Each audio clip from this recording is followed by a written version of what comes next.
रहे हैं लाइव 7। नमस्कार, लाइव 7 विशेष में आपका स्वागत है। मैं हूं ज्ञान रंजन। दोस्तों, विशेष में आज हम चुनाव पर तो चर्चा करेंगे ही, लेकिन चुनाव के बीच में, क्योंकि प्रथम चरण के चुनाव जो मतदान होने हैं वो 13 नवंबर को होने हैं। 43 विधानसभा सीटों पर ये चुनाव होने हैं। लेकिन सवाल ये उठ रहा है कि जिस चीज को लेकर 1993 से डिमांड हो रही है, 1993 में बोहरा कमेटी का गठन किया जाता है, आज भी वो चीजें राजनीति में हावी हैं और उसका नाम है अपराधीकरण। राजनीति का अपराधीकरण रुकने का नाम नहीं ले रहा है। सरकारें आई गई, कितनी सरकारें आई, कितनी सरकारें गई। बोहरा कमेटी की रिपोर्ट को सार्वजनिक तक नहीं किया गया। 100 पन्ने का रिपोर्ट था वो। NN बोहरा की अध्यक्षता में एक कमेटी बने थे। नरसिम्हा राव सरकार के समय वो गृह सचिव थे, उनकी अध्यक्षता में कमेटी बनी थी। वो रिपोर्ट आज तक सार्वजनिक नहीं हुए। और राजनीति में अपराधीकरण बदस्तूर जारी है। और आज का विषय भी मेरा यही है, क्या ऐसे समाप्त होगा राजनीति से अपराधीकरण? सवाल इसलिए ये उठ रहा है कि अगर आप देखेंगे 43 विधानसभा सीटों पर जो प्रथम चरण में चुनाव होने जा रहे हैं, उसमें जो नॉमिनेशन किए हैं, जो प्रत्याशी है, उन्होंने जो हलफनामा दायर किया है, उसमें अगर आप देखेंगे तो देखने के बाद जो सच्चाई सामने आती है, खुले आंखों के समक्ष जो सच्चाई निकल कर आती है, वो देख करके आंखें थर्रा जाती हैं। और थर्राए भी क्यों नहीं, अगर 26% प्रत्याशी आपराधिक प्रवृत्ति के हों, आपराधिक मामले उनके ऊपर हों, तो आंखें थर्राना लाजमी है। यदि 19% जो प्रत्याशी है उनके ऊपर गंभीर आपराधिक मामले हों, गंभीर आपराधिक मामले मतलब धारा 302, 307, महिलाओं के साथ उत्पीड़न, इस तरह के मामले हों, तो आंखें थर्राती है। और दुर्भाग्य यह है कि कहावत है ना, हमाम में सभी नंगे हैं।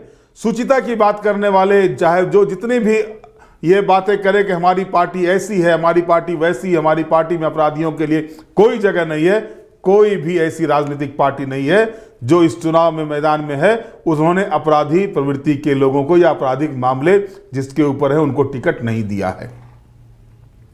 और अगर इस पर आप बात करेंगे तो एक ही जवाब आएगा, कोर्ट में मामला है, कोर्ट फैसला करेगी। अभी तक तो उनके ऊपर कोई चार्जशीट फ्रेम हुआ नहीं है, कोर्ट तय करेगी। और वजह क्या होता है इसका? आखिर क्यों इस तरह की चीजें सामने आती हैं कि आपराधिक प्रवृत्ति के लोगों को या जिनके ऊपर मामले हों, वैसे आपराधिक मामले हों, वैसे लोगों को राजनीतिक दलें टिकट देती है? अभी मेरे पास एक रिपोर्ट आया हुआ, ADR का रिपोर्ट आया हुआ, यानी एसोसिएशन फॉर डेमोक्रेटिक रिफॉर्म्स का।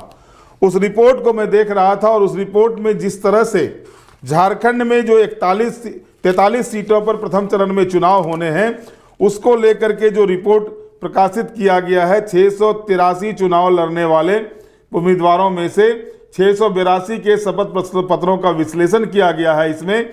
और इसमें जो चीजें सामने आई, उसमें कोई भी ऐसा दल नहीं है जिसके ऊपर की आपराधिक मामले नहीं हैं।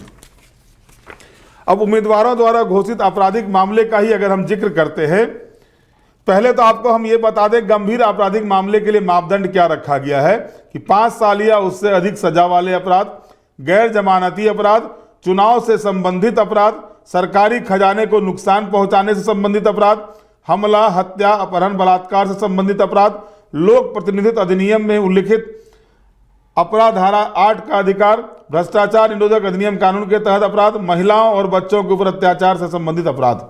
अब आप इसमें अगर देखेंगे तो 682 में से 174 यानी 26% उम्मीदवारों ने अपने ऊपर आपराधिक मामले घोषित किए हैं। गंभीर आपराधिक मामले 127 के ऊपर है, 19% है उम्मीदवारों ने अपने ऊपर गंभीर आपराधिक मामले घोषित किए हैं।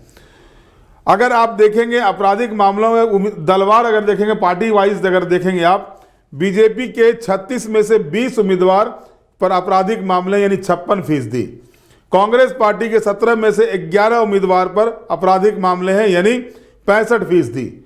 जेएमएम के 23 में से 11 उम्मीदवार के ऊपर आपराधिक मामले हैं यानी 48%। बीएसपी के बहुजन समाज पार्टी के 29 में से 8 प्रत्याशी पर आपराधिक मामले हैं यानी 28%। आरजेडी के 5 में से 3 प्रत्याशी हैं जिन पर आपराधिक मामले यानी 60%।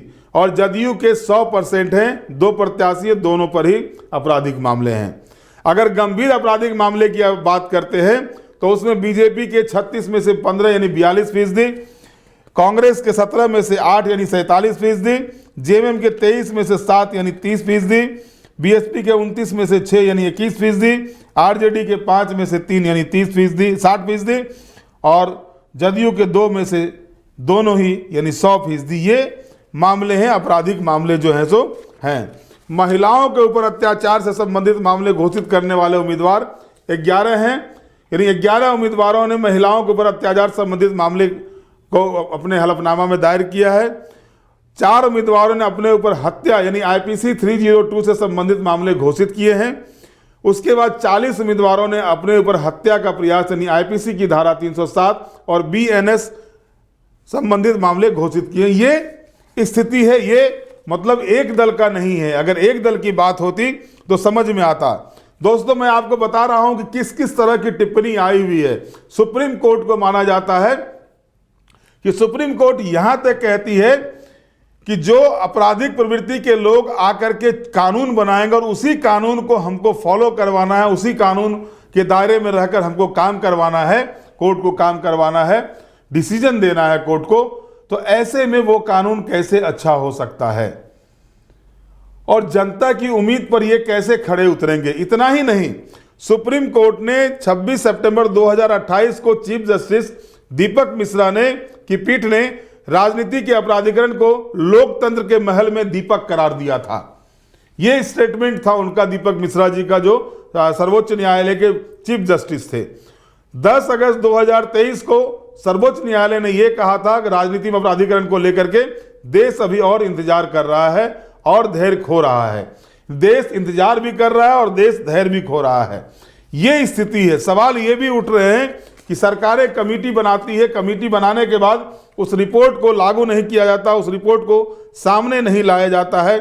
आखिर इसके पीछे की वजह क्या है, ये भी हम जानेंगे। साथ ही साथ कोई भी राजनीतिक दल ऐसा नहीं है जो राजनीतिक दल ये कह सके कि उसके दरवाजे अपराधियों के लिए बंद हो चुके हैं, आपराधिक मामले जिनके ऊपर है वैसे कैंडिडेट को लेकर के उनके दरवाजे बंद हो चुके हैं, ये नहीं कह सकते। हमारे साथ वरिष्ठ पत्रकार और एडीआर जो हम लोग अभी दिखा रहे थे, आपको बता रहे थे कि एडीआर ने जो रिपोर्ट तैयार किया है, जो अभी 43 विधानसभा सीटों का, उसके संयोजक हैं सुधीर पाल जी। सुधीर जी, स्वागत है आपका लाइव 7 में। नमस्कार, धन्यवाद। सुधीर जी, आपने जो रिपोर्ट तैयार किया, यानी आपकी जो एसोसिएशन फॉर डेमोक्रेटिक रिफॉर्म्स है, लगातार हर चुनाव में आप लोग रिपोर्ट देते हैं, एक अच्छा रिपोर्ट रहता है और खास करके जनता को भी इस रिपोर्ट को जानना चाहिए कि कोई भी राजनीतिक दल हो, उसके यहाँ हमाम में सभी नंगे हैं आपराधिक प्रवृत्ति के मामले में, और आप लगातार कर रहे, वर्षों से इस कार्य में लगे हुए, क्या कहेंगे इसके बारे में? देखिए, पहली टिप्पणी तो हमारी ये है कि हम लोगों ने जब 1999 में कोर्ट के आदेश के आधार पर यह अनिवार्य किया गया कि जो भी कैंडिडेट इलेक्शन में खड़ा होंगे उन्हें अनिवार्य रूप से 3 तरह की जानकारी देनी होगी। एक तो उनको एसेट्स एंड प्रॉपर्टी की जानकारी देनी, दूसरा क्रिमिनल बैकग्राउंड की जानकारी देनी, और तीसरा शैक्षणिक योग्यता। हालांकि शैक्षणिक योग्यता का उतना महत्व लोकतंत्र में नहीं है, लेकिन फिर भी कोर्ट ने यह कहा था। और उसके बाद से हर चुनाव में आप देखेंगे ये अनिवार्य किया गया है कि हलफनामा देकर राजनीतिक पॉलिटिशियंस जो हैं, जो इलेक्शन लड़ते हैं, वो अपने बारे जानकारी देते हैं, अगर कोई क्रिमिनल बैकग्राउंड उनके अगेंस्ट में है तो, और कैसे उनकी प्रॉपर्टी, एसेट्स और इनकम कैसे बढ़ रही है, घट रही है, इसकी जानकारी ये देते हैं। एडीआर पिछले 2.5 दशकों से हम लोग ये काम कर रहे हैं कि ये जो हलफनामा चुनाव आयोग को या डिस्ट्रिक्ट रिटर्निंग ऑफिसर के पास जमा किए जाते हैं या वेबसाइट पर जो होते हैं, इनको हम आम लोगों तक पहुंचाने की कोशिश करते हैं, ताकि आम लोग निर्णय लेने के पहले सोच लें, क्योंकि राइट टू नो, मतदाता होने के नाते उनको जानने का अधिकार है कि वो जिनके पक्ष में वोट डालना चाह रहे हैं उनकी पृष्ठभूमि क्या है, वो कैसे पैसे कमाते हैं, किसी इलीगल काम में तो नहीं लगे हुए, ये जानने का हक उनको है। और हाल के दिनों में हम लोगों की कोशिशें लगातार बनी, और लेकिन अब ये गंभीर मसला इसलिए होता चला जा रहा है क्योंकि हम लोगों ने जब से ये स्कैनिंग शुरू किया है, तब से अनुभव ये बताता है कि चुनाव में बाहुबलियों की संख्या लगातार बढ़ती ही जा रही है। जितना हम लोगों को इन चीजों को स्कैन करके लोगों तक जागरूक करने की कोशिश करते हैं, बावजूद इसके राजनीतिक दल के पास सिर्फ एक पैमाना है कि जो विनेबिलिटी, उनको ये समझ आता है कि जो दबंग होंगे, जो पैसे वाले होंगे, उनके जीतने की संभावना ज्यादा होती है, इसलिए वो टिकट देते हैं। अभी 2 राज्यों के जो चुनाव हुए उसमें उन्होंने जो तर्क दिया, चूंकि सुप्रीम कोर्ट ने 2020 13 फरवरी को एक आदेश दिया जिसमें यह कहा था कि राजनीतिक दलों को यह बताना होगा कि क्यों वो आपराधिक पृष्ठभूमि वाले लोगों को टिकट दे रहे हैं। ये उनको खुलासा करना होगा आयोग के पास। हालांकि जो 2 चुनाव जो हुए अभी हरियाणा में जो चुनाव हुए, तो इस चुनाव में जो राजनीतिक दलों ने दलील दी कि चूंकि बहुत लोकप्रिय हैं, सामाजिक रूप से सक्रिय हैं, लोग चाहते हैं, इसलिए हम लोगों ने टिकट दिया। झारखंड में प्रथम चरण के जो 43 सीटों पर 13 नवंबर को चुनाव होने हैं और जिनमें 682 कैंडिडेट्स जो खड़े हैं, उन कैंडिडेट्स ने अभी तक, या उन राजनीतिक दलों ने, चाहे वो राष्ट्रीय दल हो, चाहे वो क्षेत्रीय दल हो, चाहे अनरिकॉग्नाइज्ड पार्टी हो, किसी दल ने इस बात का खुलासा नहीं किया कि आखिर हम एक आपराधिक प्रवृत्ति के लोग को टिकट क्यों दे रहे हैं, जबकि ये अनिवार्य है सुप्रीम कोर्ट के आदेश के बाद। और ये आयोग की जिम्मेवारी बनती है कि वो बाध्य करे राजनीतिक दलों को कि वो बताए कि हमने 26% या 78% जो आपराधिक प्रवृत्ति के लोगों को टिकट दिया, तो किन परिस्थितियों में दिया। तो हमारा उद्देश्य ये है कि एक तो लोगों को जानकारी होनी चाहिए कि उनके जो प्रत्याशी या जो वुड बी लॉ मेकर बनने जा रहे हैं उनके वोट से उनकी पृष्ठभूमि क्या है, और दूसरा आयोग अपना दायित्व निभाए और ऐसे पॉलिटिकल पार्टीज को बाध्य करे कि वो जानकारी दे कि अमुक क्रिमिनल को हमने या आपराधिक पृष्ठभूमि वाले को हमने किस परिस्थिति में टिकट दी। इसका मतलब ये होता है कि ताकि लोगों को पता चले कि भाई कैसे थोथी दलील आप दे रहे हैं कि इससे ज्यादा बढ़िया कैंडिडेट नहीं था, इसलिए हमने इसको टिकट दी। जी सुधीर जी, सवाल ये भी उठ रहा है कि आप भी जान रहे हैं कि 1993 में पीवी नरसिम्हा राव के शासनकाल में वोहरा कमेटी का गठन किया गया था, एनएन वोहरा कमेटी तैयार की गई थी और राजनीति में अपराधीकरण को लेकर के ही उन्होंने रिपोर्ट भी दिया था। जी जी। और अब तक ये 1993 से लेकर के अभी आप देख लीजिए 2024 हो रहे हैं। 93 से 2024 यानी 30 वर्षों का जो अंतराल हुआ, इसके बाद मात्र 12 पन्ने उसके रिपोर्ट के सामने आए हैं 100 पन्ने में से। और इसके बाद जब लोग इस मामले को लेकर सुप्रीम कोर्ट जाते हैं, वहां से भी इसको खारिज किया जाता है। इसको किस रूप में देख रहे हैं आप? नहीं, दो तीन चीजें देखिए, मुझे लग रहा है कि इस बीच कई जो डेवलपमेंट्स हुए हैं उसको भी हमको समझना चाहिए। पहली डेवलपमेंट तो 93 के बाद 99 में हुई कि जब दिल्ली हाई कोर्ट ने आदेश दिया और उसके बाद सुप्रीम कोर्ट ने भी आदेश दिया कि ये हलफनामा में आपको बताना अनिवार्य होगा जो जानकारी आपको। इससे पहले लोगों के पास ये जानकारी अधिकृत तौर पर नहीं होती थी। जानकारी तो होती थी कि मेरे कंस्टिट्यूएंसी का कौन दबंग है, हमको जानकारी है, लेकिन अधिकृत तौर पर या प्रामाणिक तौर पर जानकारी नहीं होती थी। तो पहला स्टेज अगर देखें तो अब लोगों के पास वेबसाइट के माध्यम से, अखबारों के माध्यम से, आप जैसे चैनलों के माध्यम से प्रामाणिक जानकारी उपलब्ध हो गई है, क्योंकि कैंडिडेट खुद एफिडेविट करके बता रहा है कि उनके खिलाफ कितने आपराधिक मुकदमे चल रहे हैं, किस किस धारा के तहत जो है चल रहे हैं। पहला जो बड़ा बदलाव आया, उससे आगे का बदलाव ये आया कि अभी आप देख रहे होंगे कि ये मैंडेटरी किया गया है कि जब आप नॉमिनेशन भरते हैं तो नॉमिनेशन के बाद आपको अखबारों में कैंडिडेट को खुद छाप के बताना होगा, सार्वजनिक करना होगा कि उनके खिलाफ कितने मुकदमे दायर किए गए हैं, या टीवी चैनलों पर 48 घंटे से पहले, जो मतदान के 48 घंटे से पहले उनको बताना पड़ेगा कि हमारे खिलाफ कौन कौन से अपराधी, बलात्कार के मामले चल रहे हैं, हत्या के मामले चल रहे हैं, ये बताना होगा। तो दूसरा बदलाव जो देखिए इस स्तर पर। तीसरा जो बदलाव हुआ कि सुप्रीम कोर्ट का एक जजमेंट होगा, लिली थॉमस का जजमेंट। वो सबसे महत्वपूर्ण जजमेंट ये है कि इससे पहले तक आप देखते थे कि लोअर कोर्ट से कोई विधायक या सांसद कन्विक्टेड होता था तो उनको अरेस्ट नहीं किया जाता था या उनकी सदस्यता नहीं जाती थी। हाँ। इसलिए नहीं जाती थी कि क्योंकि वो अपील में चले जाते थे, और अपील में जाने तक या उसके बाद जब अपर कोर्ट से कोई आदेश नहीं आता है तब तक वो 4 साल 5 साल 7 साल ऐसे ही मामला चलता रहता था और उनकी सदस्यता जो है बनी रहती थी। लेकिन लिली थॉमस के जजमेंट के बाद ये हुआ कि जिस दिन लोअर कोर्ट या कोई भी कोर्ट सजा सुना देगा जिसमें सजा की अवधि 2 साल से जिसमें सजा की अवधि जो है 2 साल से अधिक, हाँ 2 साल से अधिक होगी, वो उसी दिन, जिस दिन जजमेंट हुआ उसी दिन से उसकी सदस्यता चली जाएगी। उसके बाद अपील में आप जाइए, अगर अपील में आपको ये मान लिया जाता है कि आप निर्दोष हैं तो फिर आपकी सदस्यता बहाल हो जाएगी।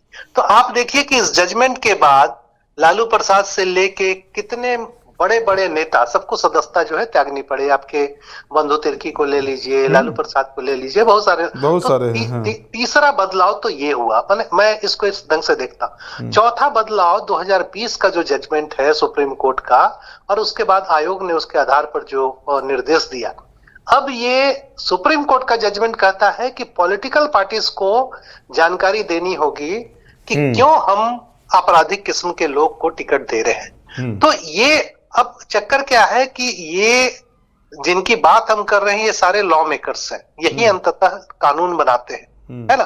कल होके सुप्रीम कोर्ट के आदेश को टर्न डाउन करके नया कोई अध्यादेश या नया कोई बिल लाके ये चेंज नहीं कर दें, इसकी कोई गारंटी भी नहीं है ना। तो मैं ये कह रहा हूं कि जो सीमा है, जो लिमिटेशंस है, क्योंकि सबसे महत्वपूर्ण बात है कि हम उनकी बात कर रहे हैं जो खुद कानून बनाने के लिए चुनाव लड़ते हैं और जाने के बाद पहला काम करते हैं कि अपने खिलाफ के जितने कानून हो उसको एबॉलिश करते हैं, है ना। तो ये खतरनाक ट्रेंड हो रहा है। अभी एक और ट्रेंड जो डेवलप हो रहा है कि जो सरकार में आती है पॉलिटिकल पार्टीज, खासकर यूपी में अगर आप देखें तो योगी जी जब सत्ता में आए तो पहला काम उन्होंने किया कि उनके खिलाफ जितने 24-25 मुकदमे थे सारे मुकदमे को उन्होंने वापस कर लिया, ठीक है, और बाकी मंत्रियों के भी मुकदमे वापस हो गए। तो ये एक नया ट्रेंड हो रहा है कि भाई जब मुकदमा मेरे खिलाफ रहेगा ही नहीं तो आप हमको कैसे कहिएगा आपराधिक प्रवृत्ति के, क्योंकि ये इन्हीं को कानून बनाना है। तो ये लोकतंत्र के लिए हम लोग इसको बड़ा खतरनाक मानते हैं, और हम लोग बार बार जो डिमांड कर रहे हैं कि इसमें आयोग को हस्तक्षेप करना चाहिए, सुप्रीम कोर्ट को हस्तक्षेप करना चाहिए कि भाई 5 साल से ऊपर सजा वाला जो भी किसी मामले में 6 महीने पहले अगर वो किसी मामले में उसके अगेंस्ट में कार्रवाई शुरू होती है तो उनको टिकट या इलेक्शन लड़ने से डिबार करना चाहिए। अभी स्थिति ये है कि सजा जब तक हो नहीं जाएगी तब तक आप टिकट देने से बाहर नहीं कर सकते या चुनाव लड़ने से बात नहीं कर सकते। 10 अगस्त 2023 का सर्वोच्च न्यायालय का स्टेटमेंट था सुधीर जी, देश अभी भी इंतजार कर रहा है और धैर्य खो रहा है इसी मामले पर। उसके बाद 20 सितंबर 2018 को जो चीफ जस्टिस उस समय के दीपक मिश्रा जी थे, उन्होंने स्टेटमेंट दिया था लोकतंत्र के महल में दीपक, यानी राजनीतिक अपराधीकरण को इस तरह की संज्ञा से उन लोगों ने परिभाषित किया। उसके बाद भी राजनीतिक दल बाज नहीं आते हैं। और आपने जो रिपोर्ट दिया है, इस रिपोर्ट में ये भी आपने बताया है कि 11 उम्मीदवार ऐसे हैं प्रथम चरण के जिनके ऊपर महिलाओं के ऊपर अत्याचार संबंधित मामले हैं। बिल्कुल, 4 उम्मीदवार ऐसे हैं धारा 302 का मामला है उनके ऊपर, और 40 उम्मीदवार हैं इस पर 307 के मामले हैं। और इसके अलावा और भी बच्चियों के साथ उत्पीड़न वाला आप अलग दिए हैं बच्ची। तो ये जो चीजें हैं, आखिर जब तक 302 वाले 307 वाले अगर जाएंगे विधानसभा के अंदर, लोकसभा के अंदर, तो जो कानून, जिस कानून को लेकर के देश को चलना है, जिस संविधान से देश को चलना है, वो कितना इफेक्टिव होता है। हाँ बिल्कुल, ये हमारा दुर्भाग्य है। दुर्भाग्य इसलिए भी है कि अंततः ये आपराधिक किस्म के लोग या जिनका क्रिमिनल बैकग्राउंड है वो लोग खुद तो उस कुर्सी पर नहीं जा रहे हैं, अंततः पब्लिक के वोट से ही जा रहे हैं। तो इसका मतलब कि कहीं ना कहीं चूक जो हो रही है, एक तो जो ढांचा हमारा है, जो लोकतांत्रिक ढांचा है, उस ढांचे को चलाने वाले जो लोग हैं वो लोग तो गड़बड़ है ही, लेकिन वो लोग तो वहां पहुंचाने वाले हम लोग हैं। हम लोग कहने का मतलब कि वो जो हम जैसे लोग जो मतदाता है ना, क्योंकि अंततः कोई जबरन तो कुर्सी पर नहीं बैठ रहा है। अंततः आप वोट डालते हैं, आपके वोट से जो हाईएस्ट वोट जिनको मिलता है वो विधायक या सांसद बनते हैं। तो जनता जब तक, और जनता के चुनने का जो पैमाना है, खासकर हाल के दिनों में आप देखिए तो वो बहुत सेल्फ सेंट्रिक हो गया। माने कम्युनिटी या बृहत्तर सामाजिक परिवेश से किसी को कोई लेना देना नहीं है। ये सबसे बड़ा दुर्भाग्य है। हाल के दिनों में आप देखिए कि आपका चुनाव पूरा का पूरा डीबीटी या व्यक्तिगत लाभ की योजनाओं पर ही केंद्रित होता चला जा रहा है। जी बिल्कुल। और ये इस स्तर तक केंद्रित हो गया है कि लोग, जो पार्टियां घोषणा करती हैं, इस बात का भी उसको इल्म नहीं होता है कि बजट ही आपके पास नहीं है, आप देने की स्थिति में नहीं है ना। बिल्कुल। लेकिन लोगों को लगता है कि अरे 5 साल तो नेताजी को जितना कमाना है कमाएंगे, लेकिन हमको जो मिल रहा है हम ले लें। ये जो है। और दूसरी चीज जो हो रही है, आप देखिए हाल के दिनों में पॉलिटिक्स में व्यापारी वर्ग या इंडस्ट्रियलिस्ट लोग काफी आ रहे हैं, या ब्यूरोक्रेट काफी आ रहे हैं, क्योंकि आज की तारीख में पॉलिटिक्स जो है बड़ा लुक्रेटिव धंधा हो गया। अगर आप पिछले चुनाव से इस चुनाव की तुलना करेंगे तो देखिएगा कि अमूमन आप कारोबार करते हैं या नौकरी करते हैं तो आपका 5 साल में जो जंप होगा, शायद 1 लाख रुपये 2 लाख रुपये हो जाए, 1.5 लाख रुपया हो जाए, ये कुछ हो सकता है। लेकिन ये एक जंप में 100 गुना ज्यादा बढ़ जाती है आपकी इनकम, 100 गुना ज्यादा आपका एसेट बढ़ जाता है। ये सिर्फ और सिर्फ पॉलिटिक्स में ही संभव हो पाता है। नहीं, तो ये इससे बेहतर कारोबार। बीपीएल वाले अब करोड़पति हो गए हैं। जी जी जी। बीपीएल पिछले चुनाव में जो हलफनामा दायर किया था वो बीपीएल थे, एक नाम नहीं बताऊंगा, जी जी, लेकिन वो अभी जो है जो लखपति करोड़पति हो गए हैं। और इस बार भी जो आपने रिपोर्ट दिया उसमें कई के बारे में बताया कि वो 7,000 8,000 उनका जो है जो सालाना इनकम है। बिल्कुल। इस तरह के भी लोग आए हुए हैं जी। और ये तो मैं उनकी बात कर रहा हूँ ज्ञान रंजन जी, जिन्होंने शपथ में दिया है। लेकिन इसके बियॉन्ड जो कुछ है वो तो हमको पता ही नहीं, या पता भी है तो वो ऑथेंटिक उसका सोर्स हमारे पास नहीं है ना।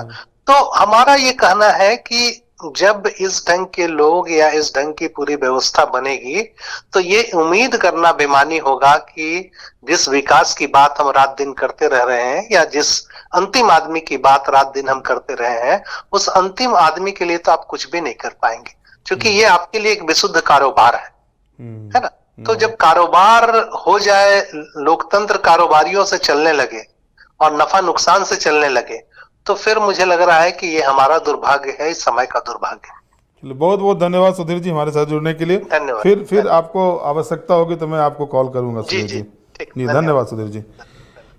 तो स्पष्ट तौर पर आपने जो बातें सुन रहे हैं कि भाई अगर सभी राजनीतिक दल, कोई भी ये नहीं कह सकता है सुप्रीम कोर्ट के निर्णय के बाद भी कि बताना है कि आप टिकट दे रहे हैं अपराधी प्रवृत्ति के लोगों को, या आपराधिक मामले जिनके ऊपर उनको टिकट क्यों दे रहे हैं, बावजूद इसके अगर टिकट दिए जा रहे हैं, वो कैंडिडेट चुनाव लड़ रहे हैं, तो अब जब राजनीतिक पार्टियां नहीं समझ रही हैं, अब जबकि इतने हथकंडे चलने के बाद भी उनके मनोबल बढ़े हुए हैं, जो पहले ये कहते हैं कि मैं बीपीएल था हलफनामे में और 5 साल विधायक रहते हुए वो हो जाते हैं लखपति करोड़पति, तो ऐसों को जवाब देने की भी आवश्यकता है। तो दोस्तों, सबसे बड़ा हथियार आपके पास है, हमारे पास है, वो है जनता का वोट।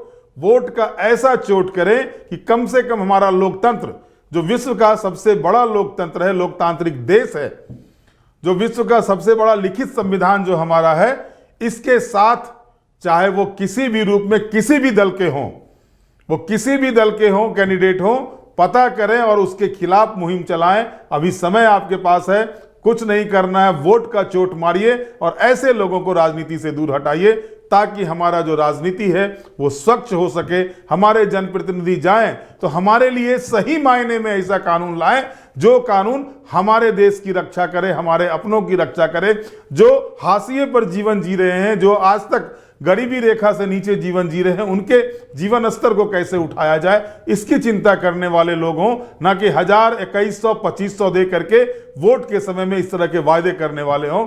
इससे इतर जा करके जो सही चीज में, सही मायने में जो आवश्यकता है, उस आवश्यकता के अनुरूप काम करने वाले लोगों को चुनें। सरकार ये कह के, राजनीतिक दलें कहती रहेगी बहुमत की सरकार बनेगी तो काम होंगे, लेकिन अगर बहुमत की सरकार में 26% आपराधिक प्रवृत्ति के लोग हों तो वो बहुमत की सरकार भी काम नहीं कर पाएगी, उसके काम को वो रोका जाएगा। और आप लगातार फिल्मों में भी इस चीजों को देखते आ रहे हैं। बहरहाल देखना है कि अब जनता, क्योंकि आपको मैंने रिकॉर्ड दे दिया कि 26% जो है वो आपराधिक प्रवृत्ति के लोगों को टिकट मिला हुआ है पहले चरण में, और उसमें से भी 26 के अलावा भी अगर आप देखेंगे तो गंभीर आपराधिक प्रवृत्ति वाले को अगर आप देखते हैं तो वो 19% हैं। तो ऐसे लोगों को कैसे वोट के चोट से किनारे करना है, इस पर हमारा और आपका ध्यान होना चाहिए। बहरहाल आज के विशेष में इतना ही। आप हमारे साथ जुड़े रहें, हमें लाइक करें, सब्सक्राइब करें। बहुत बहुत धन्यवाद। नमस्कार।